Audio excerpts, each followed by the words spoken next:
Welcome back to season 2 of One Too Many. I'm Drew. And I'm Tyler. Tyler, there's been a lot that's happened since our last episode 2 years ago. It has been some time. So we're going to do a little bit of a catch-up, We're post-Endgame in the Marvel Universe. We're post The Last Jedi with Star Wars.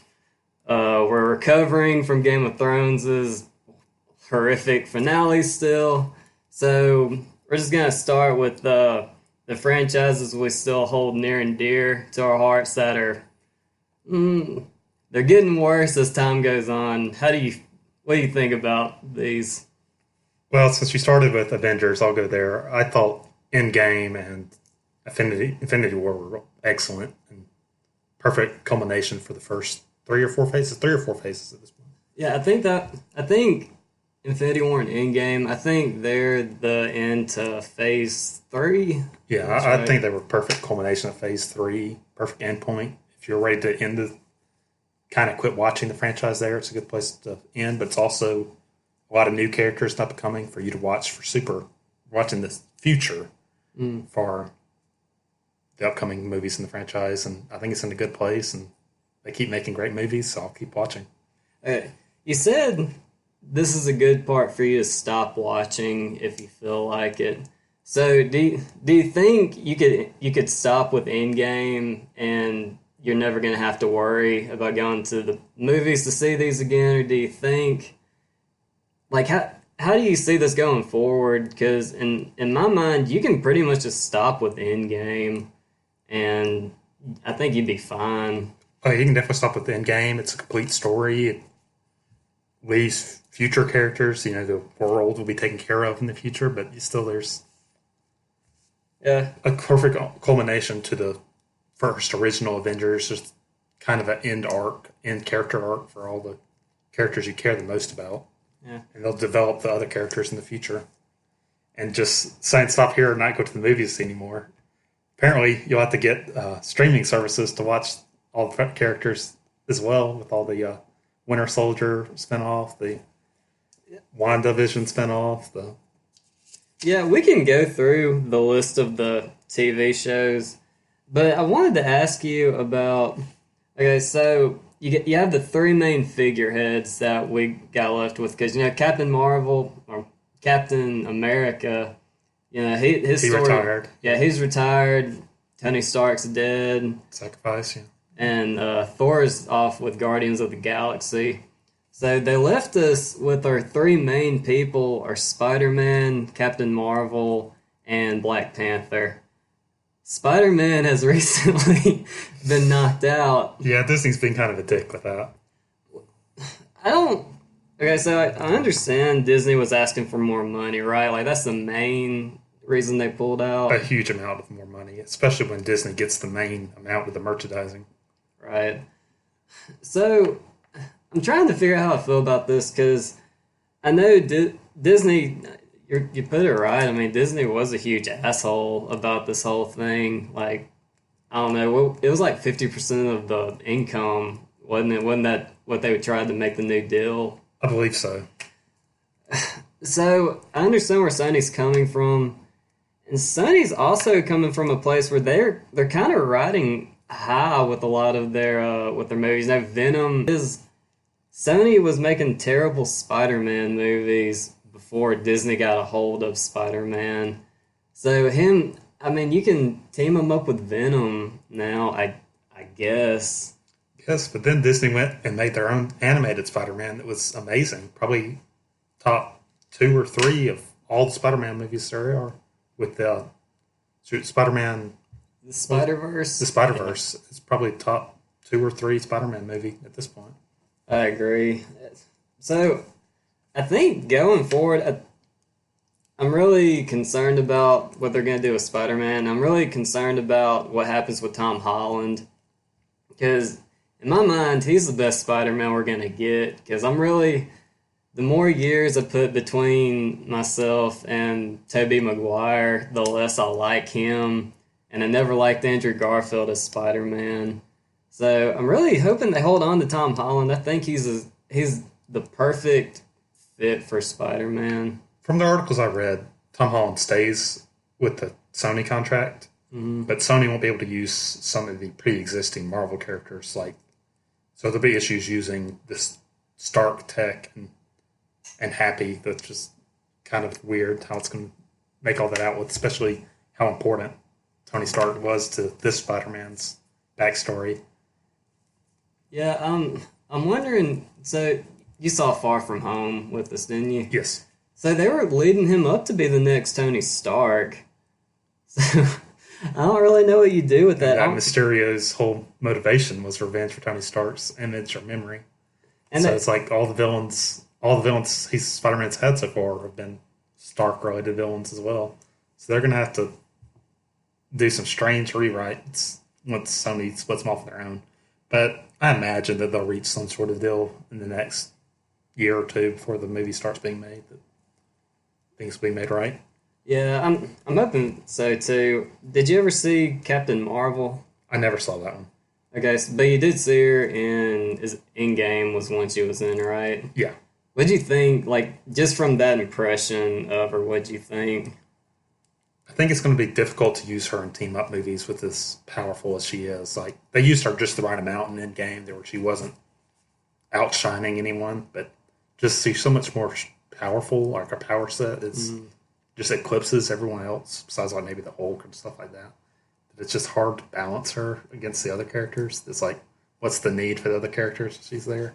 Right. Unless they're fighting a huge army like they were. They have the same problem with her that they have with Superman. Like, it's like when he pops up in Justice League. What do you need Batman for? He's just like a regular guy. But my main problem with her is, and it's going to be kind of hard to talk about since you didn't see Captain Marvel, but I really think they need to do a lot of course correcting with her character. I think they did a good job casting Brie Larson. Brie Larson does outside the films, however you feel about her politics or whatever. I think they got it right with casting her, but I think she needs a new writing team and they need a new directing team because I don't know, just something about the way the new Captain Marvel was made. It felt a lot like, you know how the first round of the Avengers movies went, like Captain America, the first Avenger, and the first Thor. They're just kind of mediocre. So that's how I felt about Captain Marvel. Just everything about the movie was just very bland to me. Especially when, like, so she's the figurehead up next to Spider-Man and Black Panther. Black Panther, it felt like a third phase Avengers movie. Like, it felt up to par with, what was the last Thor movie, Ragnarok? Ragnarok, yeah. So, and it felt up to par with that. So I think to go forward with Captain Marvel, one, you have to get her, like, I'm not very familiar with her backstory, but I feel with her, you need to get her a really good villain that's just as powerful as she is. But I think the whole team surrounding Brie Larson and Captain Marvel, I think you really need to get a better team. Just to, I don't know, if you're going to get her to be like a base for your next phase, I think you need to get a better one. A better villain? Just a better team around her. Production team? Yeah, okay, yeah. Because the movie's just so, it was just so bland to me. Especially, I saw Captain Marvel 2 days before I saw Endgame, so it just kind of blew it out of the water. So, but I guess that leads us to Black Panther as the third. How do you feel about that character? How'd you like the first Black Panther movie? First Black Panther movie was a perfect, standard, above average character origin movie. Mm-hmm. I thought they did a lot of things great. It was a huge box office hit, great soundtrack, and that franchise would probably be pretty good for its next 2 or 3 movies, however many they plan on making.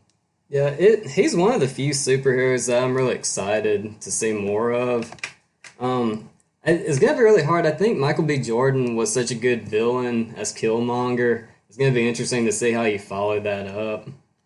Yeah, they've killed the 2 main Black Panther villains with Killmonger and Andy Serkis's character. Serkis's character. So I mean, I'm sure there's going to be a lot more of a political thriller in the future, like using the politics of Wakanda versus the world. It's going to be heavily involved in the future, so I'm sure they can. I mean, I'm confident they'll find a way of making it stand out and be its own movie. Yeah, I'm really excited for it. But I just kind of wanted to run through the list of the upcoming Marvel movies with you, and then we can move over to the TV shows. Widow, Scarlett Johansson, they're throwing back. I think it's like in the 1980s. I think that's when her movie's going to be. I'm not really into it. I don't know. Just doing a prequel after things already wrapped up. She should have got a movie before this point, in my opinion. I feel the same way.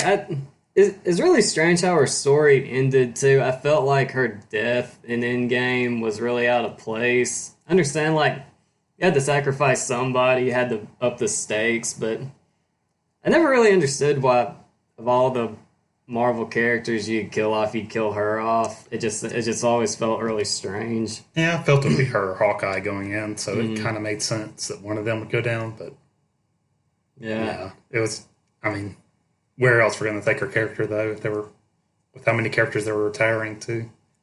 Yeah, I guess that's a good point. The next one on the bracket is Doctor Strange, Multiverse of Madness. I think that'd be pretty good. From what I heard, they're going to have Wanda in that movie as well. So, with the visuals of the first Marvel, Doctor Strange movie with all the reality bending scenes, those are all awesome. So, as long as they keep a lot of the production and visual effects team, it's going to be pretty cool, I think. Yeah, I'm excited for it. They said they're going with like a horror movie angle to it too. So I think that'll work out really well. Then you have Thor, Love and Thunder. Have you heard the back? I've heard that that's going to have Jane Foster take over the role of Thor for the movie. And I've read some of the comics of that, and they were pretty bad. So, I mean, the last Thor Ragnarok was pretty amazing, and it's the same director returning, so it's probably going to be good. Probably turn out well. But some strange material they're adapting for it. How do you feel about Natalie Portman as an actress? Have you ever been very big on her? Are you like I'm a fan neutral towards her. She's had no performances that I hate. But I probably haven't seen her most iconic as I've never seen the Black Swan, maybe. Yeah, that's probably her most iconic, and I haven't seen that, so I can't give a fair judge of her.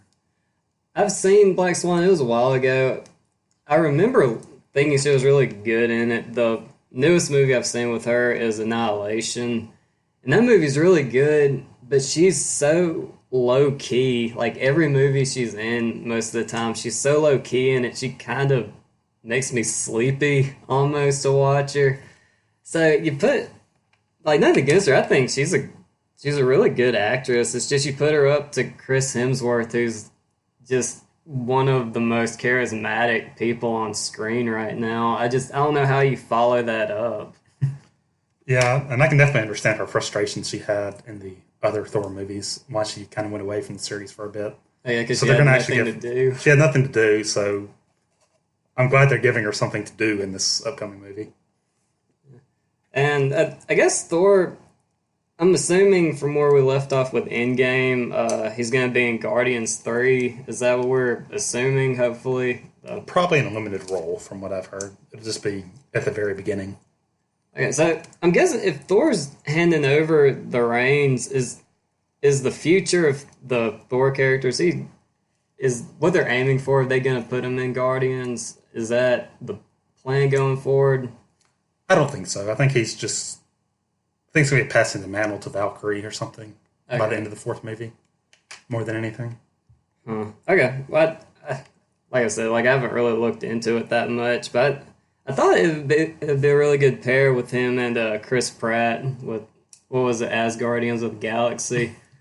I'm sure he'll be in the movie, just won't be in the whole movie. Yeah. Yeah, so I'm looking forward to these four at least. Then I think these are a lot to be announced or whatever, but Spider-Man, they got an upcoming movie for him, but that's a humongous question mark. They got Eternals. Is that a movie or is that going to be a TV show? Because it wasn't in the list I looked at. Eternals is a movie. Probably be more in the vein of Guardians of the Galaxy more than any of the other movies. Okay, I'm wondering, that's a pretty good cast because it has Angelina Jolie and they just added Kit Harington to it. And the can't remember his name right now, but the actor that played Rod in Game of Thrones too. Really? Oh, cool. I like that. Okay, so we can move over to the TV shows now, which I don't know, I'm not so high on these. So we got Falcon and Winter Soldier. That one is probably the only the TV series that I'll watch. So you take that over Loki? Oh yeah, definitely. Yeah. I think Falcon was a perfect choice to take over the mantle of Captain America.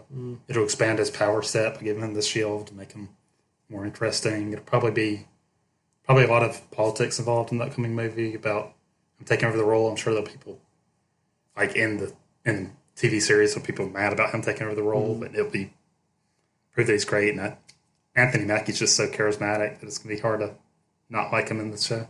Yeah, I think I'd be into it if they shot it like they did the Winter Soldier, like Captain America Winter Soldier. Like they kind of shot like it was like a Bourne type movie. So I'd really like it if they did that. Then we have WandaVision. It's going to be a psychedelic movie from everything they've said about it. A lot of mind-bending stuff, too. But I don't think I'll watch it, though. Yeah, like the Wanda character, I think that's a good pair with Doctor Strange. So I think she's, like we just said, she was going to be in the new Doctor Strange. Yeah. Vision, he's probably the most boring of the Marvel characters to me. I don't know what he has. I don't know what bringing him back really has to offer. Loki, that could be fun. It could be bad. I'm kind of up in the air. Yeah, I guess it's going to be the alternate reality Loki that escaped. That's what I'm assuming. Because the main universe Loki's dead. Yeah, it's going to be weird. I've seen Loki die 3 or 4 times already. Like I'm kind of just ready to be done with them. Yeah. Then you have Hawkeye. Oh, no interest. Yeah, I heard they got who's the girl from Pitch Perfect? Haley Steinfeld, is that her name? Yeah. I heard she might be kicking Jeremy Renner off. Like she's going to be playing his daughter, and she's going to be taking up the role. Not daughter, but from what I read, it wasn't daughter, but it's still his sidekick. Oh, okay. Either way, I'm not too hot on it. What If sounds kind of interesting. It's like an alternate reality, and it's going to be animated too, right? So that can I've heard that. Yeah, that could probably go a lot of different ways. It'll probably end up on YouTube though. So I'll just watch the shortened clips of it instead of watching the whole series. I think this one is one of the ones I'm more interested in. I think you can do so much with this, but I don't know. It's either going to be really popular or it's going to have one season with hardly anybody watching it. I don't really see it landing in the middle.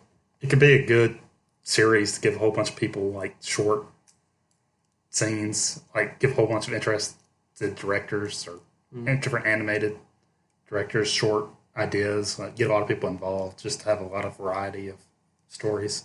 It kind of reminds me of the Marvel version of, what was the show on Netflix? It was like Love, Death, and Robots. It was like a bunch of different animation styles and like different shorts. Yeah, so it'll be good for Twitter moments, I'm sure. Yeah. Okay, then I'm just going to lump these 3 together. We got She-Hulk, Moon Knight, and Ghost Rider. Yes, it's the Ghost Rider from the Agents of S.H.I.E.L.D. show. That was a pretty good Ghost Rider, and it looked very cool visually. Just probably even better than the old Nicolas Cage Ghost Rider. I was gonna say, was it better or worse than Nicolas Cage's? Better. You need to go and watch some of those episodes. They're pretty cool. What season is he in? Is he in the later? Season 3 or 4, I believe. But okay, it wasn't the same Ghost Rider. It's like a spin-off Ghost Rider, but he was still pretty awesome. But She-Hulk, who was it again that they got cast for her? I don't know. They didn't cast anyone. It was rumors, but yeah, she's more of a humor character from what limited stuff I've read from the comics, but it could be a good avenue for different takes, different expanding the lore, stuff like that. Yeah, I'd be down for it. I feel like the Hulk's a really hard character to just put on his or her own. I always really thought that the Hulk works better with the team. That's why it's worked so well in the Avengers movies. So it should be interesting to see what they do with that. And Moon Knight, I have no idea who the hell that is. I don't either. So Okay, so people seemed excited on Twitter though. So yeah, I'm sure he's got something interesting about him. sure. Okay, so next on the docket, the Harry Potter universe. We're 2 movies into the Fantastic Beasts and Where to Find Them series. Have you gone back and revisited them? I have. The first Fantastic Beast movie was pretty good. I enjoyed it. Was really excited where the series was going. And then the second movie came out, and it was very confusing. Had a lot of retconning. Had a lot of. It's like they try to fit 2 movies into 1 movie, and neither Is better. I like the second one more because I felt like it had like I don't know, a trajectory to it. Like it felt like it was more going ambitious. somewhere. It was more ambitious. It developed a overarching story. Mm-hmm. So this might be one movie that gets better once you see more of the bigger picture of what they're going for. Right. And because there's probably characters lying to you during the movie, which makes a lot of Mm-hmm. it confusing. And so a lot of the retconning might be involved with that. But I like the cast. Like Johnny Depp, he's doing something with this villain. I mean, he's not gonna hold a candle up next to Voldemort, but I really like Jude Law coming in for like a young version of Dumbledore. So it was pretty cool. I was kind of bummed he wasn't in the movie as much, but I'm assuming in the next few he's going to be playing a larger role. I sure hope so, because they've got to develop a little more for the next one. Because I'm pretty sure ticket sales are going to drop off if they make another mess like the last one. I don't think the movie is a mess until the third act, when you get to the part with when Zoe Kravitz is talking about the baby on the ship. That is the most convoluted 10 minutes of any movie in the last like few years to me. It is so weird, and it's stuck in like a Harry Potter movie. Like the plots usually aren't that. The Harry Potter mythos is dense, but it's not convoluted. And the whole thing of like, I stole this baby and then this other baby drowned, but this baby might be Dumbledore's brother. There's like 3 baby murders in that movie. I'm not surprised. Because Johnny Depp murdered a baby. Yeah, then there's the baby that drowned. I think there's like one more baby that died too. There's a lot of baby murder. I think one of his henchmen just murders a baby off screen. Like it's ridiculous, but like I said, like it's entertaining. Not the baby murder, but just like they're like J.K. Rowling's trying different stuff, so I can hand it to her for that. But I think J.K. Rowling is just so funny with her whole thing on Twitter about she's trying to expand the Potter mythology even more, but it's getting more and more ridiculous every time she tweets. Yeah, but going beyond that, there's also rumors that they're thinking about doing a Cursed Child movie, which I hope crashes and burns and does nothing, because that script, that play was atrocious. Did you read the book, or did you just like watch a video on it? I read the book, and God, it's so confusing. It like breaks lore, it breaks established canon for no reason, and time travel is just about always terrible. Because like I thought when you go by the rules of whatever happened, like the third Harry Potter movie did, or like Avengers Endgame did, to where it still happened. Whatever happened, it's probably the best way to do time travel. But then they break that lore for that movie, so and just Voldemort having a kid with Bellatrix is just weird. Okay, I never got that far. I was watching a video on it, and I think I stopped like halfway through because it got to where I think it was like Harry Potter's son was like a loser at Hogwarts, so he's going back to stop. Is it Cedric Diggory from dying? Is that like a plot point? Well, yeah, kind of prevent Cedric Diggory from dying, but it was more like let Harry get to the cup before him. But that made Cedric Diggory, who's supposed to be the model Hufflepuff, and made Cedric Diggory turn evil once he lost. And there's several timelines going in the movies. So there's a lot of different weirdness, but making Cedric Diggory, who's supposed to be the model Hufflepuff, a dick in the end. It's like, why? Why would J.K. Rowling sign off on that? That it sounds like really horrible fan fiction. Stacks of fat cash is the only thing I can imagine. Okay, so is there anything else you want to talk about with Harry Potter? I think we wrapped it up. I think we got everything. Okay, third is we got some Jurassic World news today. We got it's like the main original cast is coming back. We got Sam Neill, Laura Dern, and Jeff Goldblum. He was in the last one already, right? Yeah, so I imagine he might make an appearance again, but it's not good. I mean, only the first Jurassic Park is any good. I was going to ask you, does it make you want to go see it anymore with these three? No. I could care less. I saw Jurassic World when it was in theaters because everyone was losing their minds over it. Do you remember that? It was like the highest grossing movie until Star Wars came out. Crazy. That is wild. Especially when you watch it the second time. There's just it's nothing to it. It's very okay. It's very watchable. Like, none of the other movies had a sense of wow that the first Jurassic Park movie can give you. Like, even with far soundtrack goes and whatnot, just has an iconic soundtrack, just perfect directing. They can't get back the magic of the first one, so they should probably stop at some point. It falls in line with all these other movies, like they're trying to come back with Terminator. Like, once you get past Terminator 2, they're just not worth watching. I don't know why we keep trying to do this. And, I don't know, Jurassic World, I tried to watch... What was the second one? It was Jurassic World 2. What, Fallen Kingdom? Was that the name of it? I tried to watch it, and I was just like, I don't think I can do this again. It's just not... It's not worth watching. But... For the fourth thing on the agenda, I kind of just wanted to run through. We got a lot of fantasy TV shows coming out, and then we'll wrap it up with Star Wars. But Lord of the Rings, is it Hulu or Amazon that's coming back and making the TV show? Can't remember because it switched between them, hasn't it? I think so. So I'm not sure which one it's on now. But anyway, they're going for a Game of Thrones scope with this. Are you excited about that? You know, we have a history now with the first Lord of the Rings set's really good. The Hobbit's kind of a mixed bag. So how do you feel about them coming back with the TV show and it's just like new stories and stuff? If they produce it more in line with the original three Lord of the Rings, it's going to be good. But it's more like The Hobbit, more humor-based, more gag-based. It's going to be a mess. But I think it's probably going to be more like the originals. But it's probably too early to say without seeing a trailer or anything. We'll have to see where it goes. But it'll probably be better than 90% of what's on TV. So.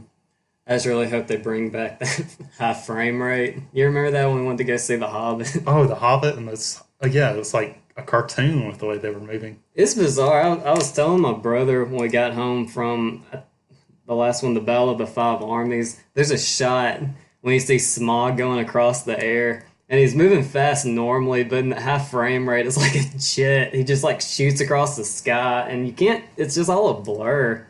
So I never understood that part of the Hobbit franchise. I don't know why he chose that to try out that new technology. It was a failure. I mean, they've made a lot of money, but I don't think they're never going to make ever a movie like that again until they adjust some things. Yeah, so I'm excited about the TV show, and since we're in fantasy already, Game of Thrones happened over the summer. How are you feeling going forward? HBO's trying to land a few more Game of Thrones spin-offs. Season 8 made so much retroactively terrible. Like, did you question Season 7 when it came out? Like, originally? Did you think it was kind of bad, or were you optimistic about Season 7? How are you feeling when Season 7 was concluded? Okay, so I'm still kind of bitter that we still haven't gotten the last two books yet. And that's carried on to the TV show. I don't understand the whole thing of we're just not going to respect the audience this at all. Yeah. I mean, Season 7, I thought Season 7 was bad. But Season 8 made Season 7 even worse. Well, and Season 8 is just like the worst season until it does tons of character development. I mean, just wrecking Jamie's character arc for no reason whatsoever. Just completely ignoring character traits, like just to rush to an ending, and they're just make Danny crazy just to have an ending. Mm-hmm. Like they keep trying to justify her being crazy, like saying she burned the slave masters or whatever, or watched her abusive brother die. But plenty of other characters they consider heroes have done things just as bad or worse, and they don't try to make them crazy. It's just so confusing. I understand the main guys that are making the show. I know they're jumping on the Star Wars, so they're ready to be done with it. But you just think they'd want to end this show they've been working on for almost 10 years. You'd think they would have wanted to end it with a little bit of dignity, I guess. Like Jon Snow was just knocked down to, he'd say 3 lines per episode. And that 2 of those lines were, "I don't want it," and "She's my queen." Yeah, I mean, I don't know. I'm still like really frustrated with it. So, but just going forward, like season 7, it was disappointing. I think looking back now, we can see where the show's heading.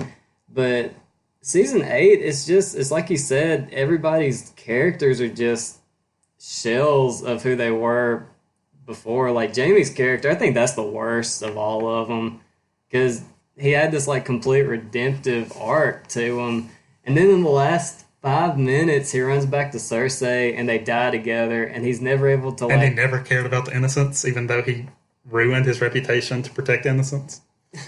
What? I think his character is a good, I don't know, it's like a good example for how the whole show just went completely downhill. Season 8 had 3 villains in it in 6 episodes. That's like a CSI show that even had that many villains in 6 episodes. And Cersei didn't even do anything. Like I can't tell you one word she said the whole season. She just sat there and like drank wine the whole time. And she's been the villain for 8 seasons, and she didn't even have anything to do. It even made Clegane Bowl boring somehow. That is the one thing I liked. It looked cool. I didn't care what was happening because I think I gave up around episode 4, because episode 3 was kind of a shit show, but at least it was fun to watch. But just from there, it just went so far downhill. Yeah, needless to say, though, season 8 was so bad, it ruined a lot of interest in Game of Thrones for me. Like, I even tried rereading the books after season 8 was done, and I just couldn't get back into it. And I've read it like 4 times at this point, and I just couldn't reread it. So, I hope the next book comes out in my lifetime, but it's going to be hard reading that one. Yeah, I understand. I was in the middle when season 8 started. I was in the middle of rewatching the TV show, and I got to season 3. And I was like midway through it, and then I just decided, like, season 8 ended. I was like, oh, well, I guess I'm done with that. We can just not read these White Walker chapters because they're not going to matter one bit. Yeah, that was. There's so much. I think we went down a rabbit hole with this. I didn't mean for it to go on that long, but yeah, there's just so much wrong with it. I don't care about it going forward. Is basically what I wanted to get at. I might check out the first spinoff and see how it looks, but I'm not really invested anymore. As long as D.B. Weiss stays away from it, I think it might be okay, but just as long as those 2 idiots stay away from it. Well, they're not staying away from our next thing. We're going to Star Wars. So we're post Last Jedi. I know you didn't want to focus too long on Last Jedi, but where do you see us going from here? Like heading into episode 9, like do you see a way that they can make everybody happy with this last entry? There's no way to get everyone happy with episode 9. Mm-hmm. So, for the future of the series, if they do some of the spin-off movies and spin-off TV shows, I think in the Star Wars universe are going to be great. But whatever movies they put in the main line are probably going to be bad from this point forward. Yeah. Like, are they going to do another trilogy after this current one in the same story arc? Or what have you read about that? I know Rian Johnson, they're giving him a trilogy. I have no idea what it's going to be based on. I just know it's going to be, I think it's set after the Skywalker trilogy when they wrap this up. and then you have like the TV shows like The Mandalorian. So that's that's really the only thing I'm interested in right now. Is that TV show looks pretty good. Not the Obi-Wan series. That's the one I'm really going to be into. Is that confirmed? Like, are they really confirmed. doing it? They're really doing it. Okay, good. I like that. Hello there. But yeah, just as far as episode 9 goes, like what do you personally want to see in it? Like what could make up for some of the things you didn't like in The Last Jedi? In episode 9, they've really got to address what the First Order is, because it's been 2 movies and they still haven't gone into what they're doing or what their goal is and what started it or what started what the overall status of the galaxies are. Yeah, like just who's fighting who. It's still not clear. Well, that's a good point, because that main characters with Kylo Ren and Rey and Finn, like how do you feel about them since The Last Jedi? Are you way less excited about seeing them now? I like all the main characters. Mm-hmm. Like Rey, I think was fine. Like she kind of got too powerful too fast without really doing any training, but personality wise, she's fine. Yeah. Finn, I think, is pretty good. Like probably the most interesting character, being the former stormtrooper. I hope they develop that a little more, because I still haven't done a lot with that. Poe, charismatic. I think one of the worst things The Last Jedi did was, I remember in The Force Awakens, everybody just seemed to have so much more personality. For me, especially when it came to Rey, she was just so likable in the first one. And then The Last Jedi, I really didn't care that much about her. So I don't know. What do we got next on the list?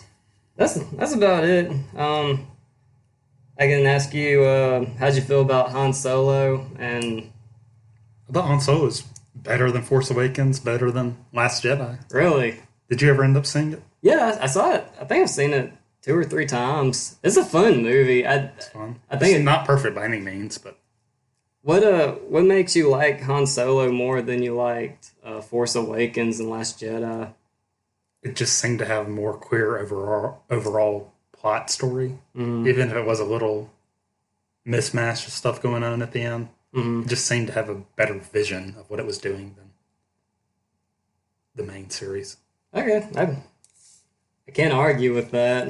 I think it's a really fun movie. I still like The Force Awakens. I think, even though everybody has like the big thing with the Death Star and everything, I'm still holding strong. I think The Force Awakens is my favorite of the new. I really liked Rogue One. I think that one's really good too. Force Awakens over Rogue One, in your opinion, or?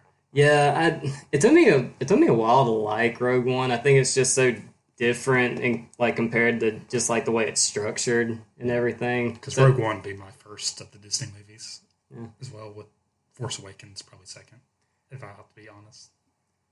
It's really. I know I just said that Solo was better, but now thinking about it, I think Force Awakens is slightly better than Solo. But. Yeah, so that's what I'm gonna stick to. But is there any word coming out of any more spin-offs, like the theatrical releases? Well, there's the Game of Thrones writer spinoff, and there's the. Are they doing their own trilogy? They're doing their own trilogy, but I don't think they'll be Jedi focused. If that makes sense. We'll have to see.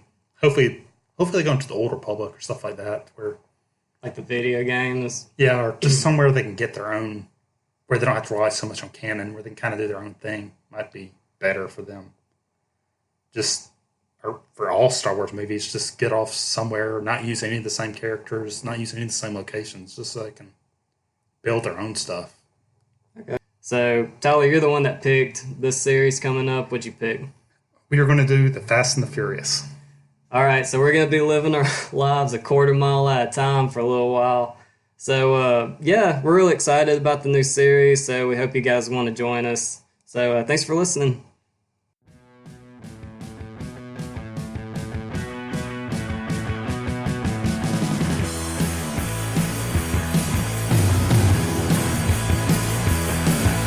Still offering to the drum machine.